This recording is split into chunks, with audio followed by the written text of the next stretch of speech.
BNP মানে খালেদা জিয়া, আওয়ামী লীগ মানে শেখ হাসিনা। এই গণতন্ত্রকে প্রাতিষ্ঠানিক রূপ দেওয়ার জন্য যে কাজগুলো করা দরকার সেই সব দল সেই কাজগুলো করতে ব্যর্থ হয়েছে। কি প্রক্রিয়ায় গণতন্ত্রকে সুসংহত করা যেতে পারে এবং গণতান্ত্রিক রাষ্ট্র বিনির্মাণ করা যায়।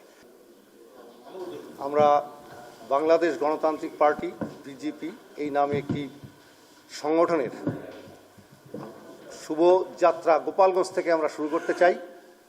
সেই উপলক্ষে আজকে আমাদের এই সংবাদ সম্মেলন। দীর্ঘদিন বাংলাদেশে স্বাধীনতার পর থেকে আমরা দেখে আসছি বিভিন্ন রাজনৈতিক দল রাষ্ট্র ক্ষমতায় অধীন ছিলেন। তারা বাংলাদেশের এই গণতন্ত্রকে প্রাতিষ্ঠানিক রূপ দেওয়ার জন্য যে কাজগুলো করা দরকার সেই সব দল সেই কাজগুলো করতে ব্যর্থ হয়েছে। লেবুর সুঘ্রাণ আরো বেশি, ত্বকের যত্ন আরো বেশি, চলে আরো বেশি। আপনার পকেটে কি বিদেশি না বাংলাদেশি? কখনো পারিবারিকীকরণ, কখনো দলীয়করণ, কখনো সামরিকতন্ত্র, এইটার মধ্য দিয়ে এই অবস্থানে পৌঁছেছে।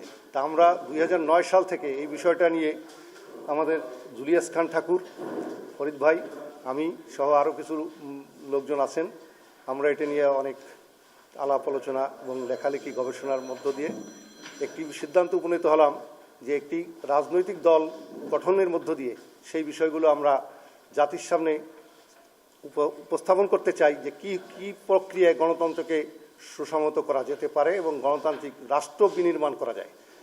তার ভোট দেওয়ার কোনো অধিকার নাই। বিএনপি ঠিক সেম। বিএনপি মানে খালেদা জিয়া, আওয়ামী লীগ মানে শেখ হাসিনা। আমরা এই জায়গা থেকে উত্তরণ ঘটাতে চাই। গণতান্ত্রিক সঠিক পদ্ধতি, হাসিনা হোক খালেদা হোক ওই দলের নেতা, কিন্তু তাদের কর্মী তাদের সদস্যরা ভোট দিয়ে হোক।